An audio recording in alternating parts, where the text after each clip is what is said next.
Represent करते हैं। लगभग सभी लोग ज्वाइन कर चुके हैं, कुछ लोग अभी और करने वाले हैं। चलिए, तो ये देखते हैं। यहाँ पे देखिए कि जैसे मान लीजिए हमको लिखना होता 1s,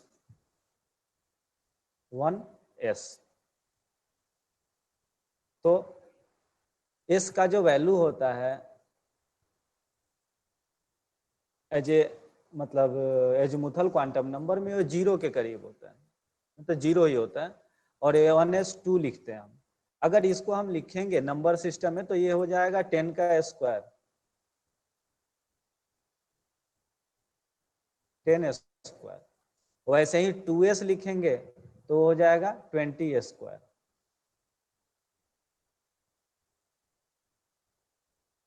तो ये रिप्रेजेंटेशन जो है ये कंफ्यूजिंग है, इस रिप्रेजेंटेशन के रेस्पेक्ट में कंफ्यूजिंग है। इसलिए हम लोग जो ऑर्बिटल का सबसेल है उसको s, p, d and f से रिप्रेजेंट करते हैं, ना कि 0, 1, 2 एंड 3 से। लेकिन जब हम स्क्रोडिंगर का वेव इक्वेशन सॉल्व करने के लिए उसका इस्तेमाल करते हैं तो वहां पे हम न्यूमेरिक वैल्यू लेते हैं 0, 1, 2, 3। ठीक है, तो यहाँ पे रिप्रेजेंटेशन में जो भी हम इलेक्ट्रॉनिक कॉन्फ़िगरेशन का मतलब क्या होता है, इलेक्ट्रॉनिक कॉन्फ़िगरेशन के कंसेप्ट में ही हमको अभी आपको क्वांटम नंबर पढ़ना है हम लोग को। तो इलेक्ट्रॉनिक कॉन्फ़िगरेशन होता है कि distribution of electron on the basis of their energy level. Energy level के अनुसार उसके न्यूक्लियस के चारों तरफ इलेक्ट्रॉन कैसे डिस्ट्रीब्यूटेड है, इस चीज को जो है हम इलेक्ट्रॉनिक कॉन्फ़िगरेशन के माध्यम से रिप्रेजेंट करते हैं। तो इसको डिफाइन करने का सिंपल सा हुआ है कि the distribution of electrons in various orbital is known as electronic configuration. हम लोग ऑर्बिटल को क्या बोलते हैं, ऑर्बिटल एक एनर्जी लेवल है जहां पे इलेक्ट्रॉन पाए जाने की कैपेसिटी या इलेक्ट्रॉन पाए जाने की प्रोबेबिलिटी मैक्सिमम। तो उसी तो हमारा जो सबसे पहला था प्रिंसिपल क्वांटम नंबर, ये हम कहाँ से पढ़ते आ रहे हैं, ये हम नील बोर्स के मॉडल से पढ़ते आ रहे हैं, जहाँ पे नील बोर्स ने ये बताया था कि न्यूक्लियस की चारों तरफ इलेक्ट्रॉन क्या है अपने फिक्स्ड ऑर्बिट में रोटेट करता है। ये फिक्स्ड ऑर्बिट का उन्होंने नाम दिया था एल एम, नहीं पहला था के, उसके बाद एल और एम, इस तरीके से। और इसका वैल्यू दिया था, वैल्यू को इसको किससे से रिप्रेजेंट करते थे, एन से। तो एन इक्वल टू 1, 2 और 3। ठीक है, तो k का वैल्यू 1, l का वैल्यू 2 और m का वैल्यू 3 हो गया इस कॉन्टेक्स्ट में। ठीक है, तो यही चीज वहां पे हमने दो चीज कैलकुलेट किया था, एक n स्क्वायर और दूसरा 2n स्क्वायर। ठीक है, n स्क्वायर और 2n स्क्वायर। n स्क्वायर हमको बताता है कि नंबर ऑफ ऑर्बिटल कितने हैं, यानी इसमें कितने ऑर्बिटल आपको प्रेजेंट हैं, वो बताता है हमारा n। दूसरा चीज है आपका 2n स्क्वायर, ये बताता है कि नंबर ऑफ इलेक्ट्रॉन कितने हैं उसमें।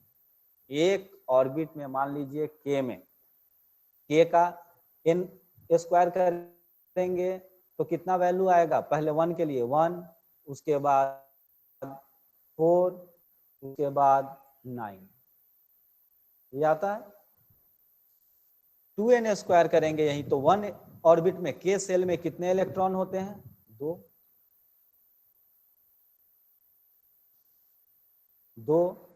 और उसके बाद जो दूसरा है एल सेल, एल सेल में कितने होंगे, 2 इंटू 2 का स्क्वायर यानी 8। और तीसरा जो है एम, एम में कितने होंगे, 3 का स्क्वायर इंटू 2 यानी 18। तो अब ये देखिए, ये क्या बता रहा है, n स्क्वायर, ये नंबर ऑफ ऑर्बिटल, इतना याद कर लीजिए। दूसरा बता रहा है सर ऑर्बिटल नंबर क्या होता ऑफ है? Electron in a shell. Orbital एक एनर्जी लेवल होता है जहां पे इलेक्ट्रॉन के पाए जाने की पॉसिबिलिटी मैक्सिमम होती है किसी भी एटम में। ठीक है, यस सर। समझ में आया? ऑर्बिटल एक एनर्जी लेवल है जहां पे इलेक्ट्रॉन की पाए जाने की पॉसिबिलिटी क्या है, मैक्सिमम है अराउंड द न्यूक्लियस, न्यूक्लियस के इर्द गिर्द। ठीक, ओके सर। तो इस चीज को जो रिप्रेजेंट, तो कितने नंबर ऑफ ऑर्बिटल किस सेल में होंगे ये हमारा बताता है n स्क्वायर। 2n स्क्वायर बताएगा कि इस सेल में कितने इलेक्ट्रॉन होंगे। जैसे मान लीजिए यहाँ पे 1 है, एक ऑर्बिटल है, एक ऑर्बिटल को इलेक्ट्रॉनिक कॉन्फ़िगरेशन में हम इस बॉक्स की तरह रिप्रेजेंट करते हैं। इसमें 2 इलेक्ट्रॉन आपको होंगे मैक्सिमम, वो है आपका ये 2 इलेक्ट्रॉन, जिसको हम लोग नाम देते हैं 1, उसका प्रिंसिपल क्वांटम नंबर यानी n का वैल्यू 1, और ऑर्बिटल का नाम देते हैं s। ठीक है, और उसके ऊपर लिखते हैं 2, जो कि बताता है उसमें कितने इलेक्ट्रॉन हैं। ठीक है, उसके बाद जो ये 8 वैल्यू है, यहाँ पे आपको आ रहे हैं 4 ऑर्बिटल। देखिए यहाँ से 4 ऑर्बिटल में कितने इलेक्ट्रॉन, 8। तो यहाँ पे हमारा आ जाता है कौन सा है, प्रिंसिपल क्वांटम नंबर क्या हुआ 2, n का वैल्यू, तो यहाँ पे 2 का आ जाएगा, तो 2s and 2p, 2s and 2p। ठीक है, तो s का एक ही ब्लॉक होता है और p का 3 ब्लॉक होता है, यानी इसका 3 ओरिएंटेशन होता है, px, py एंड pz। तो इसलिए इसमें 3 ब्लॉक पाए जाते हैं। तो देखिए 1, 2, 3 और 4, 4 ऑर्बिटल हो गए हमारा, 4 ऑर्बिटल यहाँ पे आया, और इसमें सब में 2-2 इलेक्ट्रॉन मैक्सिमम भरेंगे तो कितने हो जाएंगे, 8। उसी तरह अभी यहाँ पे जैसे ही 3 लेंगे, प्रिंसिपल क्वांटम नंबर हमारा हुआ कितना, 3, ऑर्बिटल हुआ 9, नंबर ऑफ इलेक्ट्रॉन 18। तो यहाँ पे हमारा क्या आ जाएगा, यहाँ पे 3 आएगा प्रिंसिपल क्वांटम नंबर, तो 3s, 3p एंड 3d।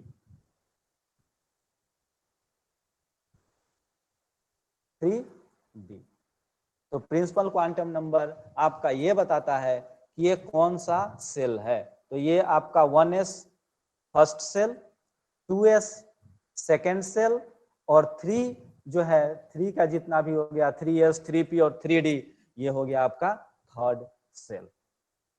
ठीक है, इतना समझ में आ गया principal quantum number. Principal quantum number represent करता है सेल को। ठीक, चलिए अब नेक्स्ट चलते हैं, इसको साफ कर दें।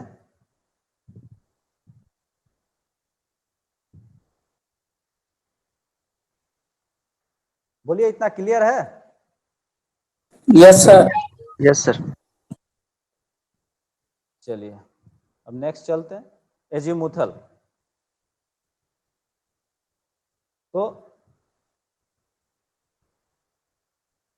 एजीमुथल जो बताता है वो बताता है हमारा सबसेल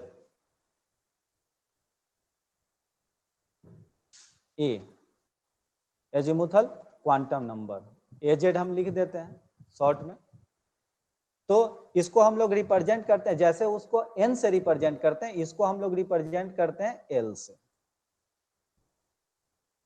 और इसका वैल्यू कितना हो सकता है, इसका वैल्यू आपको रिलेटेड होता है किससे, प्रिंसिपल क्वांटम नंबर से। वो कैसे, ये 0 से स्टार्ट होके कहां तक जाएगा, 0, 1, 2 से लेकर डैश डैश कहां तक, n-1 तक, जहां तक -1 आ जाए,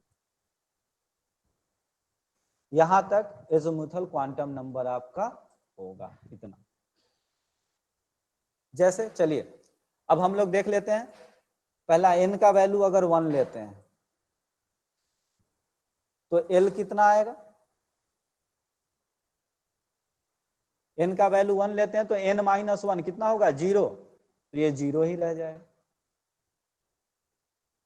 ठीक है, n का वैल्यू अगर हम लोग लेते हैं 2 तो L कितना हो जाएगा, n-1 कितना हो जाएगा आपका 1, तो यहाँ पे आ जाएगा ये 0 और 1, 0 और 1 दो वैल्यू हो जाएंगे, n = 3, तो L का वैल्यू कितना हो जाएगा आपका 0, 1 and 2, 0, 1 and 2, ये चीज है। और ये चीज हमारा जो बताता है, ये जो पूरा L आपका जो बता रहा है, डिनोट कर रहा है, L डिनोट कर रहा है सेल को, यानी नहीं N डिनोट कर रहा है सेल को, L डिनोट कर रहा है सबसेल को। तो सबसेल कौन कौन से होते हैं वो देख लीजिए। 0 से हम लोग रिप्रेजेंट करते हैं जनरली, 0 वाले का नाम देते हैं एस सेल। ठीक है, 0 वाले का यहाँ भी एस, यहाँ भी 0 है तो इसमें भी होगा एस। ठीक है, 1 वाले का नाम देते हैं हम लोग पी, तो यहाँ आ जाएगा आपका पी, यहाँ 1 नहीं है तो यहाँ पी नहीं आएगा, यहाँ 1 है तो यहाँ भी आएगा आपका सबसेल होगा कौन सा, पी सबसेल। 2 इसमें नहीं है, 2 यहाँ भी नहीं है, यहाँ है, तो यहाँ पी के बाद आता है आपका डी सबसेल। तो अब देखिए, जो हम लोग इलेक्ट्रॉनिक कॉन्फ़िगरेशन लिख रहे थे इससे पहले 1s 2s 2p ये, तो ये देखिए अब यहाँ पे यही चीज आके जुड़ जाता है इस, अब इसका प्रिंसिपल क्वांटम नंबर जो है यहाँ पे आके जुड़ जाएगा, यहाँ पे 1, यहाँ पे 2, यहाँ पे 2, यहाँ पे 3, यहाँ पे 3 और यहाँ पे 3। ये कहां से आया, यहां से, यहाँ पे ये कहां से आया, ये आया आपको यहां से, वैसे ही ये यहाँ पे यहाँ से। तो आपको ये क्या कॉम्बिनेशन हो गया, ये आपका जो 1s 2s 2p 3s 3p 3d ये प्रिंसिपल क्वांटम नंबर और एजीमुथल क्वांटम नंबर का कॉम्बिनेशन है। ठीक है, तो प्रिंसिपल क्वांटम नंबर क्या बताता है, सेल, एजीमुथल क्वांटम नंबर क्या बताता है, सब सेल। ठीक है, तो 1s 2s 2p 3s 3p 3d, ऐसे ही जब n = 4 आएगा तो वहां पे 4s 4p 4d ये सब आएगा, 4s 4p 4d and 4f ये आ जाएगा। ठीक है, तो उसी की तरह से L का वैल्यू आ जाएगा यहाँ पे 0 1 2 एंड 3। तो ये सारा जो है रिप्रेजेंटेशन है, कहा क्या चीज के लिए, तो इलेक्ट्रॉन डिस्ट्रीब्यूशन कैसे होता है न्यूक्लियस के चारों तरफ, उसके लिए। तो वहां पे हम लोग रूल फॉलो करते हैं, NL रूल।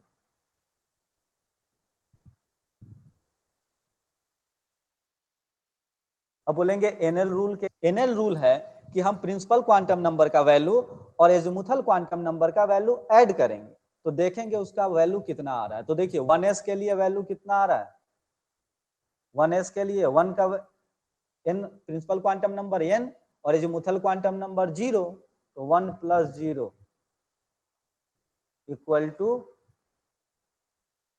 1। तो इसीलिए हम लोग सबसे पहले 1s से शुरू करते हैं क्योंकि इसका वैल्यू जो है वो सबसे कम होता है। उसके बाद 2s का वैल्यू आएगा, फिर 2p का वैल्यू आएगा, 3s 3p, लेकिन यहाँ देखिए अब आएंगे हम लोग 4d में, 3d में और 4s में, यहाँ पे कॉन्सेंट्रेट कीजिएगा। पिछली बार जब आपको बोले थे कि जब इलेक्ट्रॉनिक कॉन्फ़िगरेशन लिखते हैं तो इस चीज में चेंज होता है, अब कहाँ चेंज होता है ये भी हम लोग लिख के अभी चेक कर लेंगे, एक एक्सेप्शनल केस भी है इसमें उसको। तो यहाँ पे देखिए 3D, तो 3 का वैल्यू 3 प्रिंसिपल क्वांटम नंबर 3 हो गया, और D का वैल्यू 2, तो D का वैल्यू 2, तो ये हो गया आपका 5। और 4s में 4 का value 4 principal quantum number plus s azimuthal quantum number कितना हो गया 0, तो यहाँ 0, इसका वैल्यू हो जाता है 4।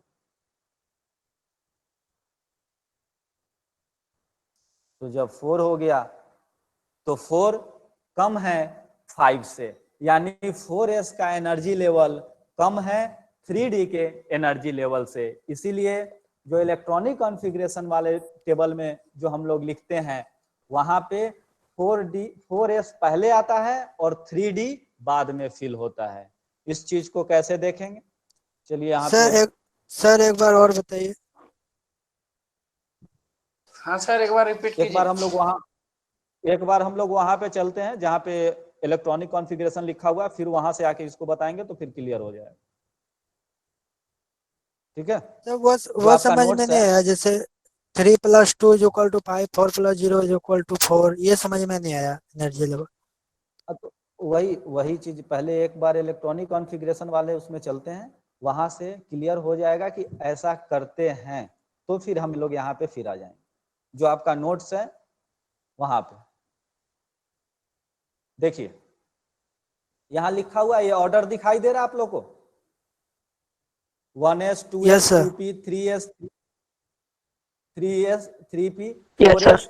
अब यहाँ पे देखिए एक चीज यहाँ पे नोट कीजिए, 3s ये जो 3D है उससे कम एनर्जी लेवल है 4s का, 4s लेस एनर्जी लेवल है किसका 4s का 3D से। ये चीज देख रहे हैं? Yes sir. इसी चीज को हम लोग रिप्रेजेंट करें, बता रहे हैं आपको क्वांटम नंबर के थ्योरी से कि एनएल लॉ कैसे होता है। यहां देखिए एक चीज पढ़िए, for the orbital having the same value of n + l, for the orbital, इसे एक लाइन पहले से पढ़िए यहाँ पे, that is the orbital are filled in order of increasing value of n + n का जैसे जैसे वैल्यू बढ़ेगा उसी ऑर्डर में वो क्या होता है, फिलिंग होता है। ठीक, और उसके बाद लिखा हुआ है कि n + l जहां पे सेम आ जाएगा, बराबर आ जाएगा, तो वहां पे क्या करेंगे, वहां पे हम लोग जिसका n का वैल्यू कम होगा उसको पहले रखेंगे और जिसका n का वैल्यू ज्यादा होगा उसको उसके बाद रखेंगे। इस चीज को जरा नोट कर, इस चीज को ध्यान में रखिए, तब हम लोग वहां पे चलते हैं। 4s have less energy than 3D orbital. ठीक है, 4s orbital have less energy than 3D orbital. चलिए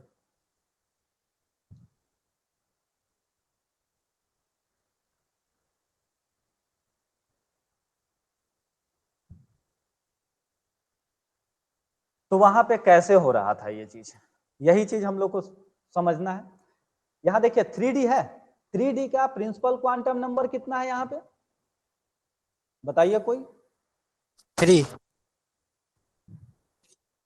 3, तो वो हमने लिख दिया यहाँ पे 3, ये 3, ये देख रहे हैं। ठीक है, D का वैल्यू कितना है, यानी एजीमुथल क्वांटम नंबर D के लिए कितना वैल्यू हम लोग लेते हैं 2, 0 S के लिए, 1 के लिए P और D के लिए 2। ठीक है, तो यहां पे हमने क्या कर दिया 2 कर दिया और दोनों को ऐड कर दिया, तो कितना आ गया 5। ठीक है, इतना समझ में आ गया। 3D का वैल्यू हमने कैसे निकाला, तो उसका प्रिंसिपल क्वांटम नंबर में एजीमुथल क्वांटम नंबर का वैल्यू ऐड कर दिया, तो 3 + 2 = 5। ठीक है, अब देखिए 4s का वैल्यू हमको निकालना है, तो माइक ऑफ कर दीजिए, पीछे से नॉइज आ रहा है। ठीक है, चलिए तो 4s का वैल्यू, तो 4 का प्रिंसिपल क्वांटम नंबर कितना गया 4s का 4, तो हमने लिख दिया इसको 4। उसमें हमको एजिमुथल क्वांटम नंबर एस का वैल्यू ऐड करना है, तो एस का वैल्यू 0, तो यहाँ पे 0 ऐड कर दिया, तो कितना हुआ 4, तो 4 इज लेस देन 5, इसीलिए 4s is less than 3d।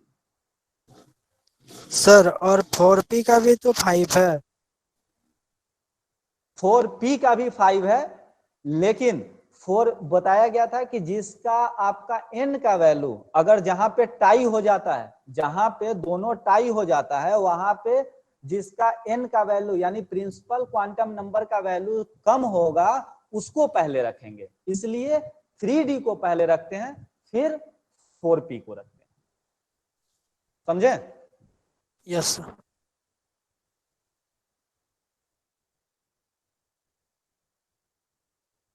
नहीं होगा। चलिए ऑर्डर लिखते हैं इलेक्ट्रॉनिक कॉन्फ़िगरेशन का, आप लोग चेक कीजिएगा सही है या गलत। ठीक है,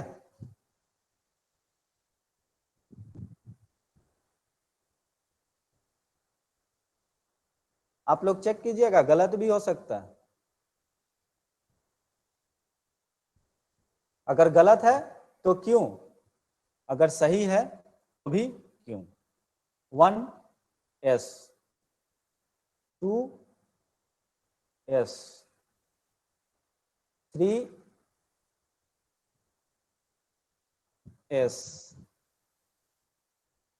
2 सर गलत है, 1s 2s 2p ना होना चाहिए। यहाँ गलत, कोई बात नहीं, आगे चलते हैं। 3p 3d 4s 4p, ठीक है। अब यह देखिए, एक आपने आइडेंटिफाई क्या आइडेंटिफाई किया कि यहाँ गलत है, आगे दूसरा भी गलत गलती है सर, 3p के बाद 4s कहाँ होना पे, चाहिए, 3p के बाद 4s। यहाँ पे, ठीक है। कैलकुलेट करके लिख देते हैं, 1 + 0 कितना होगा 1, 2 + 0 2, 3 + 0 3 3, और 2 + 1 कितना होगा 3 3। अब ये देखिए, लेकिन यहाँ पे टाई हो गया, 3 = 3, यहाँ पे क्या टाई हो गया, 3 = 3। 3 अब जब 3 = 3 हो गया तो कौन पहले आना चाहिए था, जिसका प्रिंसिपल क्वांटम नंबर कम है, यानी 2 जिसमें सर। कम है, ये 2 है और ये 3 है, तो 2 पहले आना चाहिए था। Yes sir. चलिए, तो यहाँ पे नीचे हम लोग करेक्ट कर लेते हैं, यहाँ पे कर लेते हैं 2p और यहाँ पे 3s। यहाँ पे 3, अब देखिए 3 और प्लस p का वैल्यू 1, तो 1 कितना हो 4 गया 4। 4 हाँ तो, हाँ 3 और d का वैल्यू 2, 3 तो ये कितना हो गया d2 5।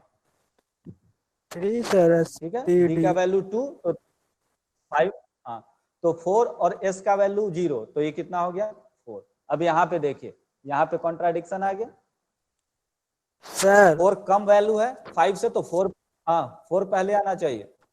d का बोलिए, वैल्यू 3 ना सर। d का वैल्यू 2, देखिए s p d d f, f ठीक है। s का वैल्यू 0, p का d वैल्यू का 1, d का वैल्यू 2 और f का वैल्यू 3। ओके। समझ गए? यस। तो यहाँ 4s आएगा और यहाँ पे आएगा आपका 3d। अब यहाँ पे देखिए 4p, तो 4 + 1 ये भी 5, तो ये और ये वैल्यू क्या हो रहा है, ये दोनों सेम वैल्यू है। तो अब यहाँ पे हम प्रिंसिपल क्वांटम नंबर देखेंगे, प्रिंसिपल क्वांटम नंबर क्या इसका 3 है और इसका 4 है, इसलिए 3 पहले फिर 4p। तो करेक्ट ऑर्डर हम लोग लिख लेते हैं, 1s 2s, फिर उसके बाद 2p 3s 3p।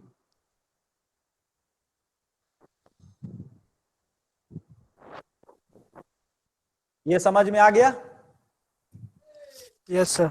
यस चलिए, ये नंबर लिखना आपको समझ में आ गया। अब पावर लगाना है उसके ऊपर, इसके ऊपर कितना पावर होगा, अब ये हम लोग को डिसाइड करना है। ठीक है, ये कौन बताता है कि इसमें कितना पावर होगा? बताइए। इसमें 2 इलेक्ट्रॉन होगा सर। हाँ? इसमें 2 इलेक्ट्रॉन होगा सर। नहीं, एस में 2 इलेक्ट्रॉन होगा, ये तो है। वही तो 2। एस में 2 होगा, और पी में हाँ, टी में 6 होगा सर। 6 होगा। ठीक है, और डी डी में में 10 होगा। 10 होगा सर। 10। और ठीक एफ है, में 14 होगा सर। F14 बिल्कुल सही है। लेकिन ये 2, 6, 10 और 14 क्यों होता है?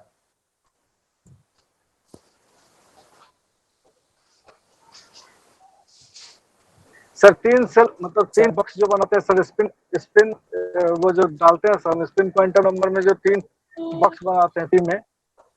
हाँ हाँ हाँ, वो तीन बॉक्स जो बनाते हैं वो 3 और ओरिएंटेशन है, समझे? 3 ऑर्बिटल हाँ, वो ओरिएंटेशन है 3, ना सर।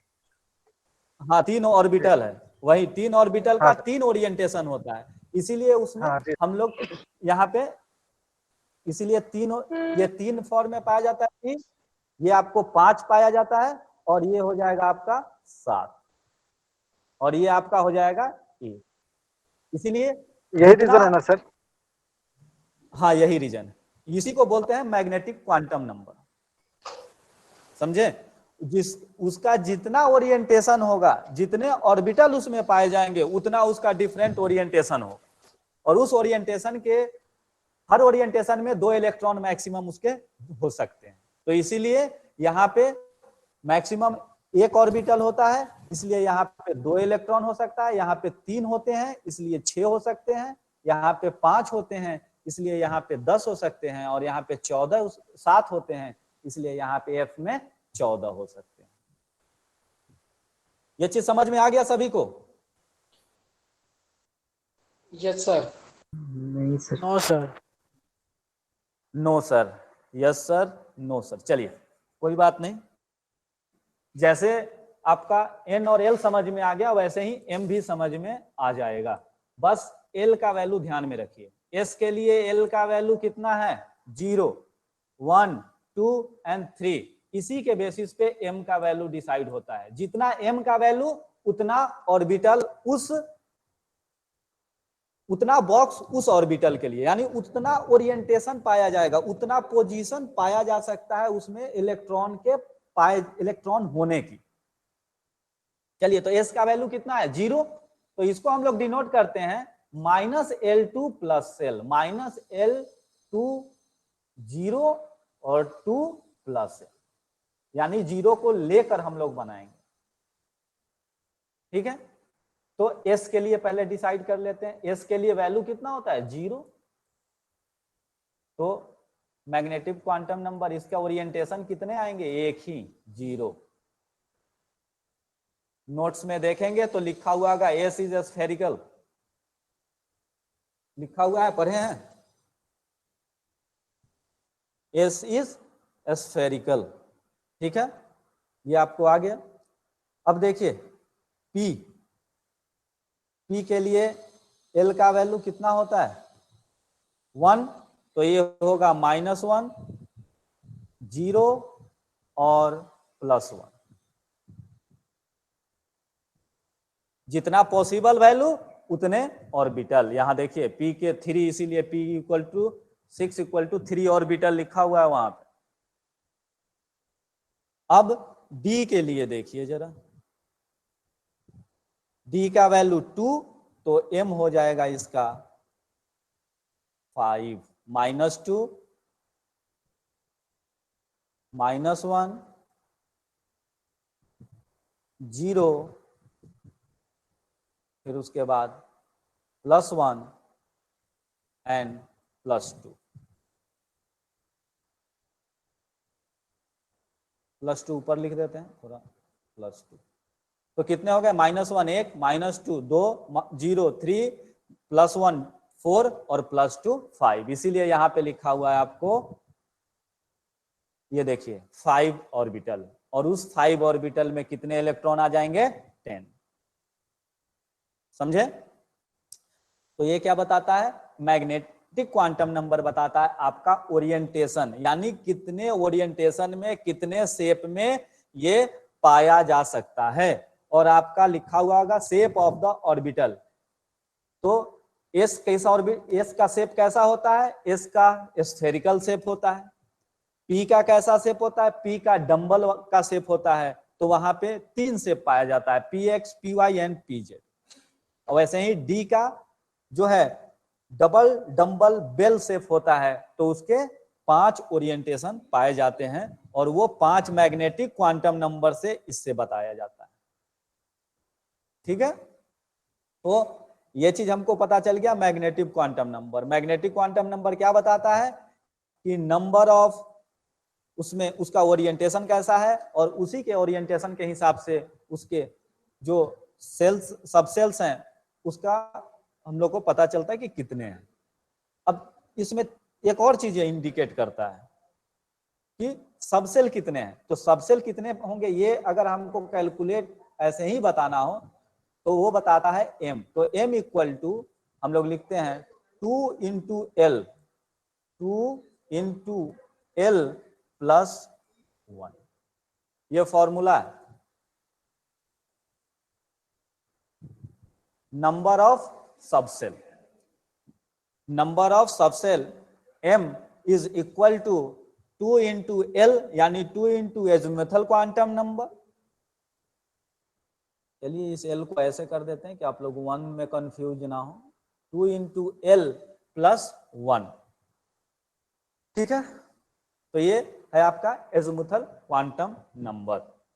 तीसरा चीज है स्पिन क्वांटम नंबर, जो कि हम लोग सबको ही जानते हैं कि किसी भी एक ऑर्बिटल में, यानी एक सबसेल में जो है 2 इलेक्ट्रॉन एक स्पिन के नहीं होंगे, दोनों एक दूसरे से अपोजिट स्पिन के होंगे, जिसको हम लोग डिनोट करते हैं +1/2 से और -1/2 से, +1/2 से और -1/2 से।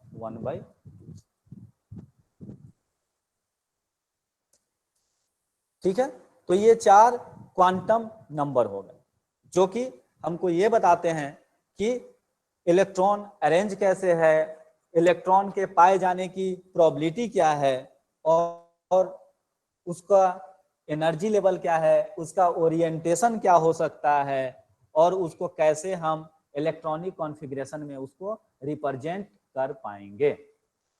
इसीलिए जो ये चीज लिखा हुआ होता है, यहाँ देखिए जो हमने क्रॉस लगाया है 2 के ऊपर 3 के ऊपर, ये सारा, इसमें जो अगर फुल एनर्जी लेवल है तो वहां पे, यहाँ पे मैक्सिमम कितने आ सकते हैं, 2,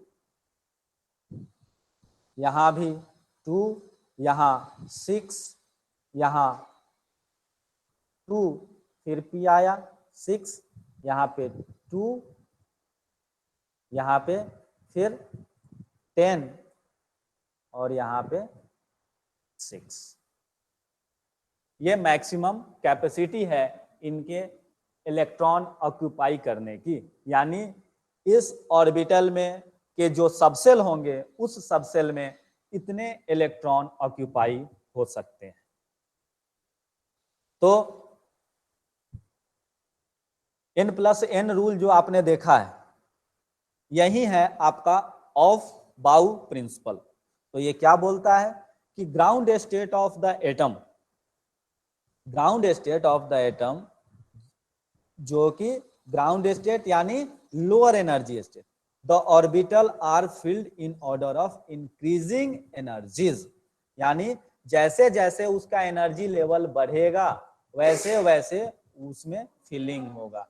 यानी सबसे पहले इलेक्ट्रॉन किसको मिलेगा इस सब में, यानी ये पूरा जो है, ये जो आपका लिखा हुआ है देखिए 1s से 4p तक, तो इसमें सबसे पहले इलेक्ट्रॉन किसको मिलेगा? अगर इलेक्ट्रॉन डिस्ट्रीब्यूट करना है, कहाँ इलेक्ट्रॉन जाएगा सबसे पहले? एस में। कौन से एस में? बहुत सारा एस है।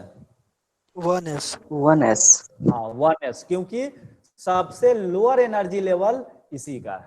तो पहले 1s में जाएगा, उसके बाद 2s। 2s में, 2s में जाएगा ये, क्योंकि 1s से थोड़ा ज्यादा और बाकियों से कम है 2s का। उसके बाद 3s में, उसके बाद 2p में, 3p में, 3d में। इसीलिए जब हम हाइड्रोजन का इलेक्ट्रॉनिक कॉन्फ़िगरेशन लिख रहे थे, जिसमें कि सबसे कम एक ही इलेक्ट्रॉन होता है, एक ही इलेक्ट्रॉन होता है हाइड्रोजन का, तो हमने केवल 1s ही लिखा था, 1s। 1 इलेक्ट्रॉन है, 1s को 1 को मिल जाएगा, बाकियों को नहीं मिलेगा, तो उसको लिखने का जरूरत भी नहीं है, उसमें वो ऑर्बिटल होंगे भी नहीं। वैसे ही जब हीलियम आएगा तो वहां पे क्या होगा? वहां पे उसके कितने हैं?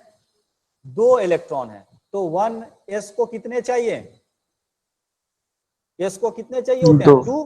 तो दोनों का 2 इसी को मिल जाएगा। ठीक है। उसके बाद लिथियम, लिथियम में कितने हैं? 3। तो 1s, हाँ तो 2 चाहिए इसको, तो 1s को 2 मिल जाएगा, और दूसरा जो है उसके बाद, इसके बाद 2s1। गुड।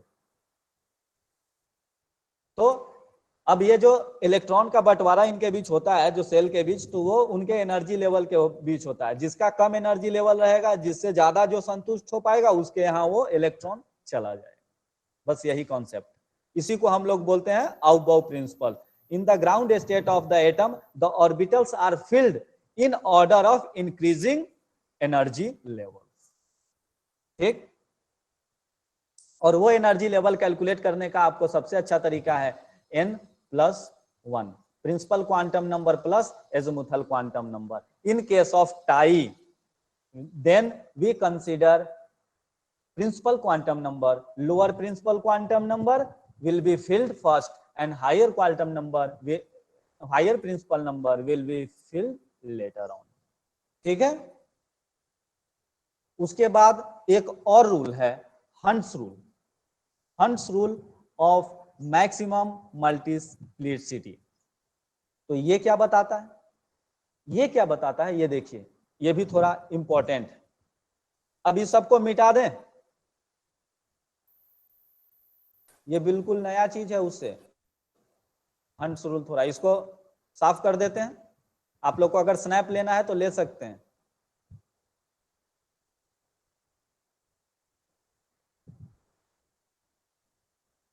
चलिए तो इसको क्लीन करते हैं। देखिए हंट्स रूल क्या बताता है कि जैसे आपका एसपीडीएफ, जैसे एस में तो एक ही है, एस में एक है, तो ये भरता है, तो हम लोग दूसरा इसको भर देते हैं निगेटिव। ठीक है। लेकिन पी में क्या है? पी में 3 है, 3 सब सेल है। ठीक है। तो अगर हम इसको भर देते हैं, कोई ये भी तो कर सकता है कि अगर दूसरा इलेक्ट्रॉन आए तो वो ऐसे भर सकता है।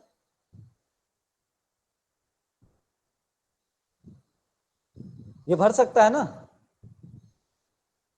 मान लीजिए पहले तीनों भरेंगे तब ना सर। हाँ, पहले तीनों अलग अलग फिल एक होगा करके एक ही भरेंगे। स्पिन में।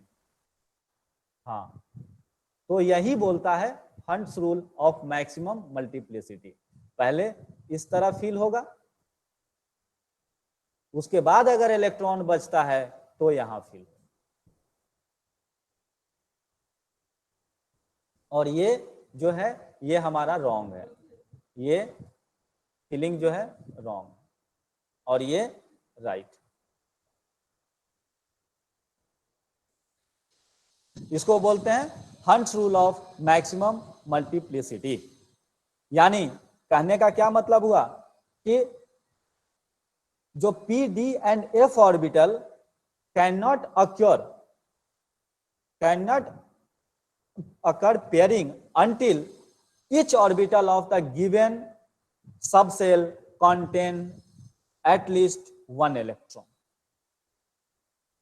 ठीक है, जब तक वो कम से कम एक इलेक्ट्रॉन इसमें नहीं आएगा तब तक कोई पेयरिंग स्टार्ट नहीं होगा। सबको एक एक इलेक्ट्रॉन मिल जाएगा तब पेयरिंग स्टार्ट होगा, ये कहने का मतलब है। अब ये तो बॉक्स के तौर पे लिखा हुआ, ऐसे भी आपको लिखा हुआ मिल सकता है कहीं कहीं, इससे कंफ्यूज मत होइएगा। 2 जैसे P और यहां पे कर देगा X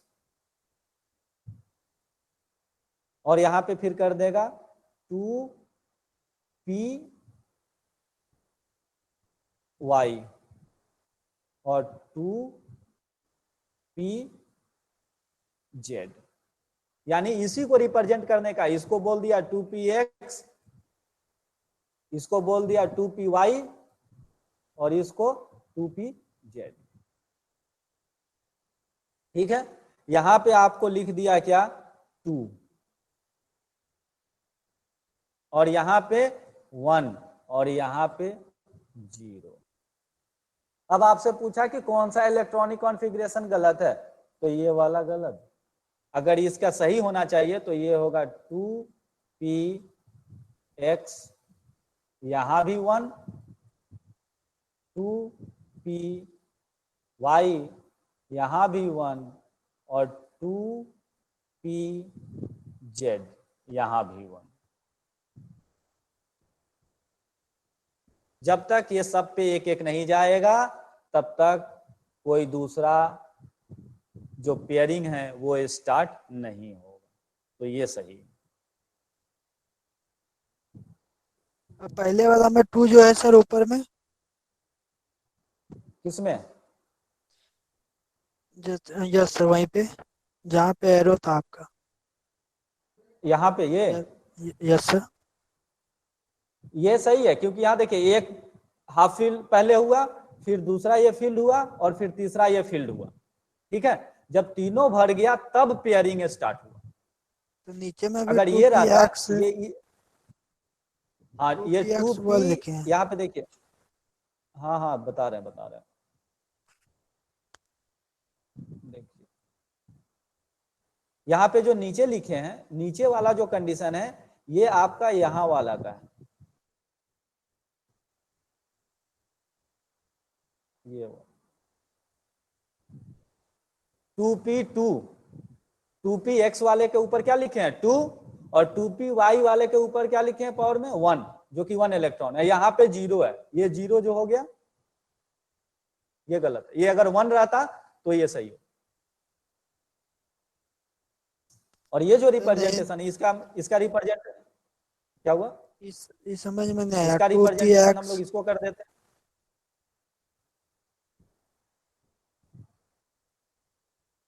और ये रिप्रेजेंटेशन है आपको इसका। 3 सबसेल था ना, P का 3 सबसेल होता है ना, यस सर, है तो एक को हमने नाम देते हैं, एक को नाम दिया PX, ठीक है, एक को PY और एक को PZ। समझिए तीनों बॉक्स का 3 नाम हो गया, PX, PY एंड PZ। ठीक है, यस सर। तो अब PX में PX 1 भरना चाहिए, PY 1 भरना चाहिए और PZ भी 1 भरना चाहिए, तब फिर PX में एक इलेक्ट्रॉन आता। लेकिन यहां क्या हुआ, हमने PX को पहले फिल कर दिया, 2 इलेक्ट्रॉन दे दिया, और PZ को 0 इलेक्ट्रॉन मिला है, जबकि सेम एनर्जी लेवल पे है। तो ये पॉसिबल नहीं है, ये गलत तरीका है हंट्स रूल के हिसाब से, इसलिए ये गलत। ओके सर, समझे? यस सर, हाँ यस सर, ये हंट्स रूल है। हंट्स रूल हो गया। उसके बाद मतलब फीलिंग का समझ में आ गया। उसके बाद होता है पॉली एक्सक्लूजन प्रिंसिपल। तो पॉली ने यही बताया था कि एक जो आपका सबसेल है उसमें इलेक्ट्रॉन जो होगा वो अपोजिट स्पिन का होगा, सेम स्पिन का नहीं होगा। यानी 2 इलेक्ट्रॉन एक सबसेल में है तो एक इस तरीके से हम लोग इलेक्ट्रॉन को अरेंज नहीं कर सकते। ये वाला जो नीचे वाला जो है वो रॉन्ग है, ये रॉन्ग है और ये जो है आपका राइट, ये राइट। ये किसका, ये आपका हो गया hunts rule.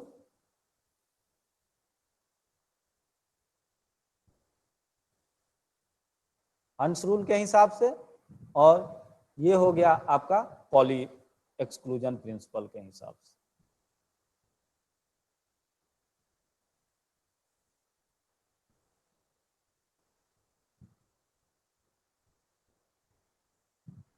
Poly exclusion principle के हिसाब से, ठीक है। अब बोलिए, इतना चीज समझ में आया? तब पॉली वाला किसके बताए सर? पॉली वाले में क्या है कि अपोजिट स्पिन होगा, एक अगर ऊपर की तरफ बना है तो दूसरा नीचे की तरफ बनेगा। और हंट में भी तो वही ना सर, एक ऊपर एक हंट में वो नहीं था। हंट में था कि नहीं अपोजिट साइड, हंट में हंट भी वही फॉलो होता है वही चीज, लेकिन हंट में दिया गया था ऑर्बिटल फिलिंग का कि एक साइड से पहले, जैसे जहां पे एक से ज्यादा सबसेल हैं वहां पे पहले पार्शियली फिल होंगे, यानी एक एक इलेक्ट्रॉन सबको डिस्ट्रीब्यूट होगा, ठीक है। पेयरिंग जब वो पूरा का पूरा फिल हो जाएगा तब पेयरिंग स्टार्ट होगा, ये है हंट्स रूल। पॉली में हंट्स रूल पहले बताया से है। अब पॉली में यह बताया है कि जो फिलिंग होगा, जब पेयरिंग होगा, वो पेयरिंग अपोजिट स्पिन का होना चाहिए, ठीक है। Yes sir. दोनों दो चीज का है, दोनों। पॉली बताया है पेयरिंग कैसे होगा, और हंट्स रूल ने बताया है कि ऑर्बिटल का सबसेल भरेगा कैसे, जिसमें एक से ज्यादा सेल होते हैं वो भरेगा कैसे, ठीक है। और पॉली ने बताया एक हो या एक से ज्यादा हो, लेकिन जब उसका पेयरिंग है, मतलब एक ही सबसेल में 2 इलेक्ट्रॉन जब आने लगेंगे, पेयरिंग होने लगेगा, तो एक का अगर डायरेक्शन क्लॉकवाइज है तो दूसरे का एंटी क्लॉकवाइज होना चाहिए, यानी अपोजिट स्पिन का होना चाहिए।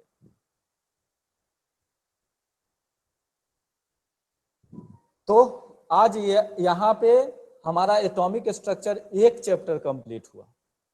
इसमें है नेक्स्ट जो हम लोग शुरू करेंगे केमिकल बॉन्डिंग, और उसी में हाइब्रिडाइजेशन भी आएगा, यानी sp3 sp2 sp वहां भी आएगा।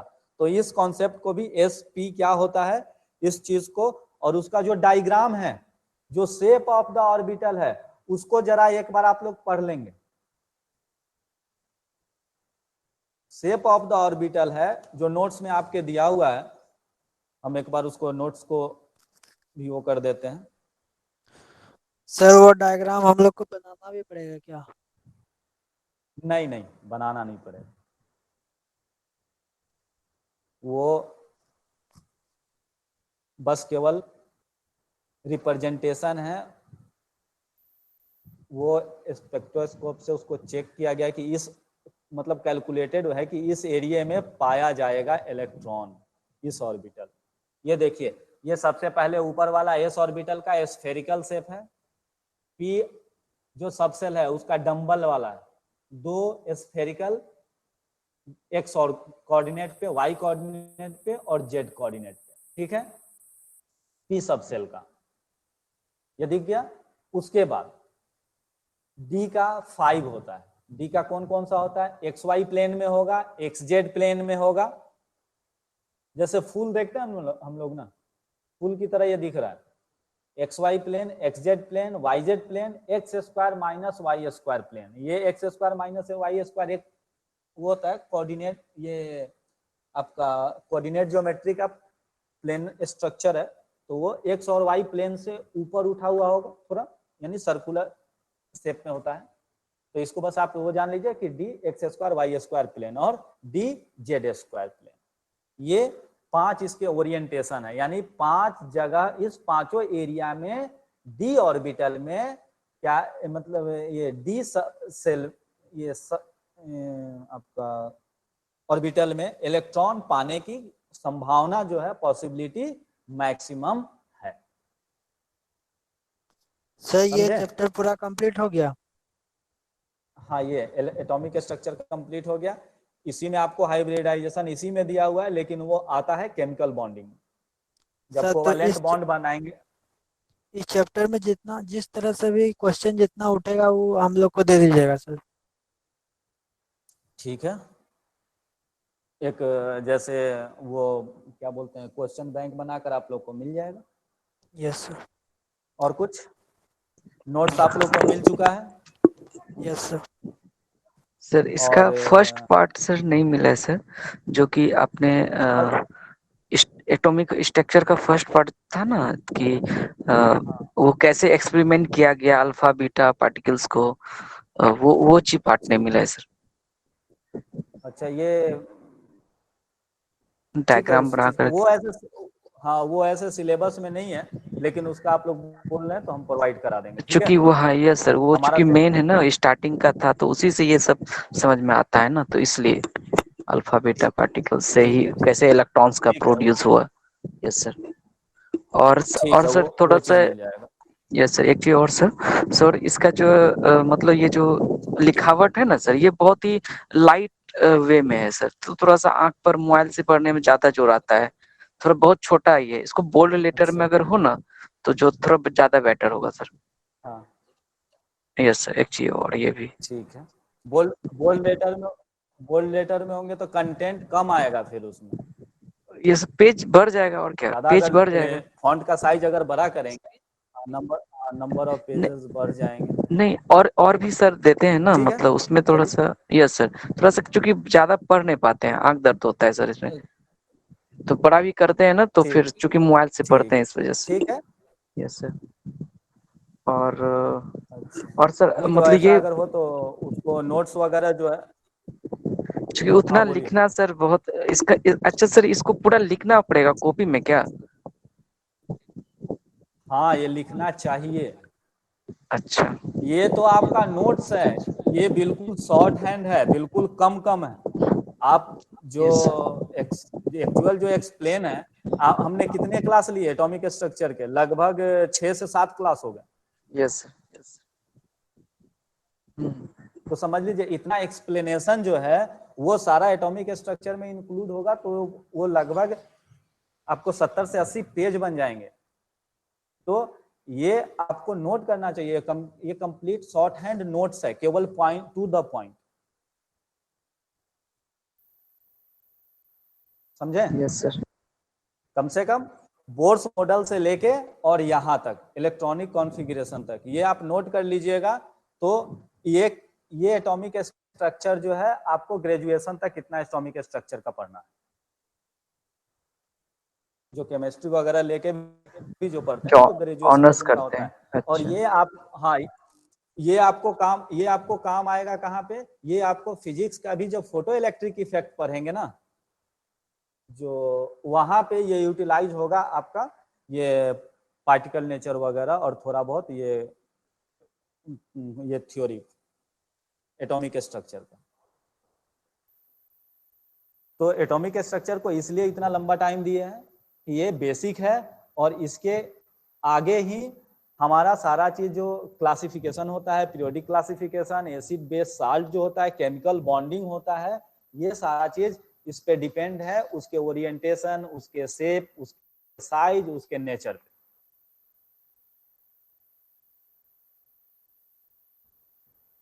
समझे? Yes sir. तो इसको एक बार रिवाइज कीजिएगा, शुरू से लेके अभी तक का जितना हुआ है। नेक्स्ट क्लास में हम लोग बॉन्डिंग से शुरू करेंगे, और वो chemical bonding, electrovalent, covalent, coordinate bond, ये 3 चीज। तो अभी हम लोग का इलेक्ट्रोवैलेंट ही चलेगा, आयोनिक बॉन्ड जिसको बोलते हैं, जिसको एक्सचेंज ऑफ आयंस के कारण होता है, तो उस चीज को हम लोग फर्स्ट क्लास में करेंगे। और ओवरव्यू रहेगा, इसलिए आप लोग प्रेजेंट जरूर हो। वहां पे हम लोग डिस्कस करेंगे कि इस पूरे चैप्टर को हम लोग पढ़ेंगे कैसे, और इसमें क्या क्या इंक्लूड होगा। उसी समय हम सिलेबस भी इसमें क्या क्या पढ़ना है वो भी आपको प्रोवाइड करा देंगे, जैसे एटॉमिक स्ट्रक्चर में प्रोवाइड कराया था। जिन जिन को नहीं अगर नोट्स मिला है, जो लेट से कोई ज्वाइन हुए हैं, वो अपने रिस्पेक्टिव जो कोऑर्डिनेटर हैं उनसे कांटेक्ट करके वो नोट्स को प्राप्त कर लेंगे, ठीक है, क्योंकि हमने सब वो लोग को हाँ सर आपका तो एक ही नोट्स आया और है ना अभी तक? नहीं दो नोट्स है, अच्छा। हाँ 2 नोट्स है, तो सर वो और ठीक है। इसका और बोलिए। इसका जितना जल्दी होगा क्वेश्चन बैंक प्रोवाइड कर दीजिएगा सर। ठीक है, क्वेश्चन बैंक प्रोवाइड कर देंगे, कम से कम सैटरडे संडे हमको टाइम दीजिए, ठीक है। Yes sir, okay yes. Sir. और पहले वाला सर जरूर दे दीजिएगा सर, वो क्योंकि उसका हाँ कॉन्सेप्ट पहले से वाला, तो वो आगे पता चलता है। Yes sir. ठीक है, पहले वाला भी हम लोग बना के वो कर लेंगे। बाद में कभी अगर जरूरी पड़ी तो एक बार हम लोग शॉर्ट हैंड आधे घंटे में रिवाइज भी इसको कर सकते हैं, अगर आप लोग पढ़ के अगर उसको रखें तो।